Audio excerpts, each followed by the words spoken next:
बिस्मिल्लाहिर्रहमानिर्रहीम। अस्सलाम वालेकुम। कैसे हैं आप सब लोग? उम्मीद करती हैं कि सब ठीक ठाक होंगे।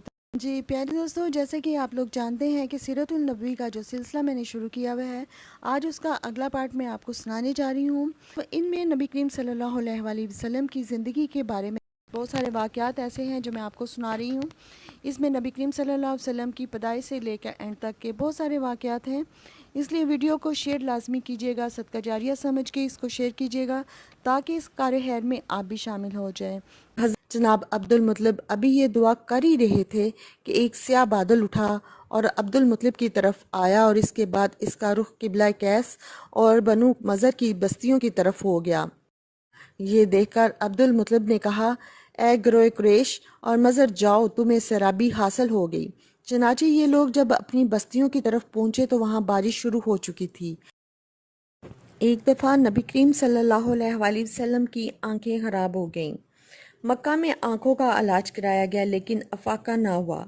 जनाब अब्दुल मुत्तलिब से किसी ने कहा कि अकास के बाज़ार में एक राहब रहता है, वो आंखों की तकलीफ़ का इलाज करता है। जनाब अब्दुल मुत्तलिब आपको लेकर इसके पास गए।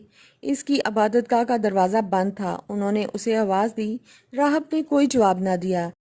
अचानक इबादतगाह में शदीद ज़लज़ला आया और राहब डर गया कि कहीं इबादत खाना इसके ऊपर आ ना गिरे, इसलिए वो एकदम से बाहर आया।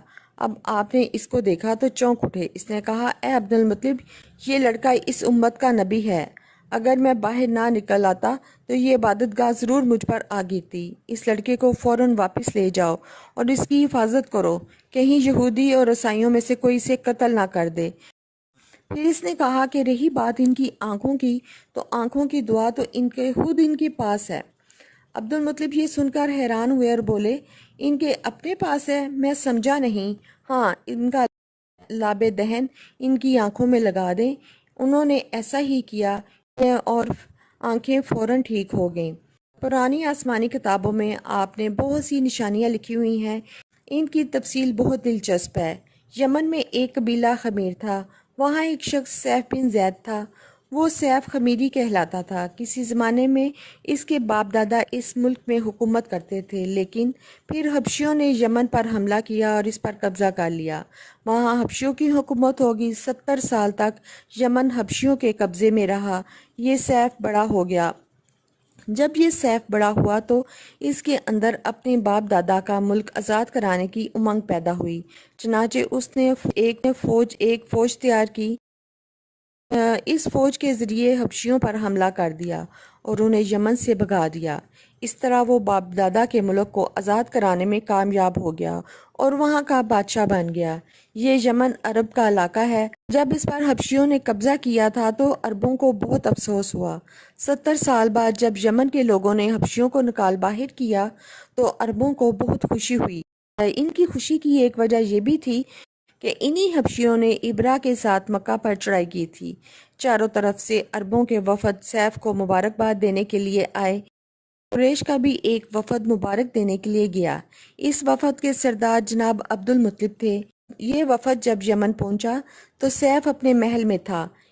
इसके सर पर ताज था, सामने तलवार रखी थी। हमीरी सरदार इसके दाएं बाएं बैठे हुए थे। सैफ को कुरैश के वफद की आमद के बारे में बताया गया तो उसे ये भी बताया गया कि ये लोग किस रुतबे के हैं। उसने इन लोगों को आने की इजाज़त दे दी। ये वफद दरबार में पहुंचा। जनाब अब्दुल मुत्तलिब आगे बढ़े और इसके सामने जाकर खड़े हुए। उन्होंने बात करने की इजाज़त चाही। सैफ ने कहा कि अगर तुम बादशाहों के सामने बोलने के अदब से वाकिफ़ हो तो हमारी तरफ से इजाज़त है। तब अब्दुल मुत्तलिब ने कहा, ए बादशाह, हम काबा के खादम हैं, अल्लाह के घर के मुहाफिज हैं। हम आपको मुबारकबाद देने के लिए आए हैं। यानी हबशी हुकूमत हमारे लिए भी बोझ बनी हुई थी। आपको मुबारक हो। आपके इस कारनामे से आपके बुजुर्गों को भी इज्जत मिलेगी और आने वाली नस्लों को भी वकार हासिल होगा। सैफिन के ये अल्फाज सुनकर बहुत खुश हुआ और बेख्तियार बोल उठा, ए शख्स, तुम कौन हो? क्या नाम है तुम्हारा? उन्होंने कहा कि मेरा नाम अब्दुल मुत्तलिब बिन हाशिम है। सैफ ने हाशिम का नाम सुनकर कहा, तब तो तुम हमारी बहन के लड़के हो। जनाब अब्दुल मुत्तलिब की वालदा मदीने के कबीले हजरज की थीं। हजरज कबीला दरअसल यमन का था। इसमें सैफ ने हाशिम का नाम सुन रखा था। तब तो तुम हमारी बहन के लड़के हो। फिर इसने कहा, हम आप सबको खुश आमदेद कहते हैं। آپ کے جذبات کی قدر کرتے ہیں۔ اس کے بعد قریش کے وفد کو سرکاری مہمان خانے میں ٹھہرایا گیا۔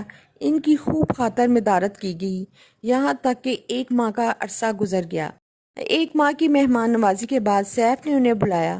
عبد المطلب کو اپنے پاس بلا کر اس نے کہا، اے عبد المطلب، میں اپنے علم کے پوشیدہ رازوں میں سے ایک راز تمہیں بتا رہا ہوں۔ تمہارے علاوہ کوئی اور ہوتا تو میں ہرگز نہ بتاتا۔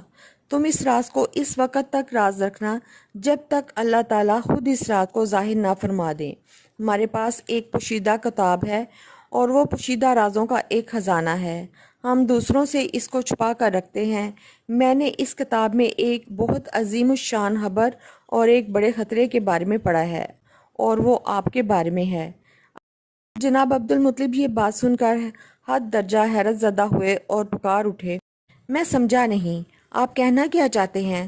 سنو عبد المطلب، جب تہمہ کی وادی یعنی مکہ میں ایک بچہ پیدا ہوا جس کے دونوں کندھوں کے درمیان بالوں کا گچھا یعنی مہر نبوت ہو، تو اسے امامت اور سرداری حاصل ہوگی، اور اس کی وجہ سے تمہیں قیامت تک کے لیے اعزاز ملے گا، عزت ملے گی۔ جناب عبد المطلب نے یہ سن کر کہا، اے بادشاہ، اللہ کرے آپ کو بھی ایسی خوشی میسر آئے۔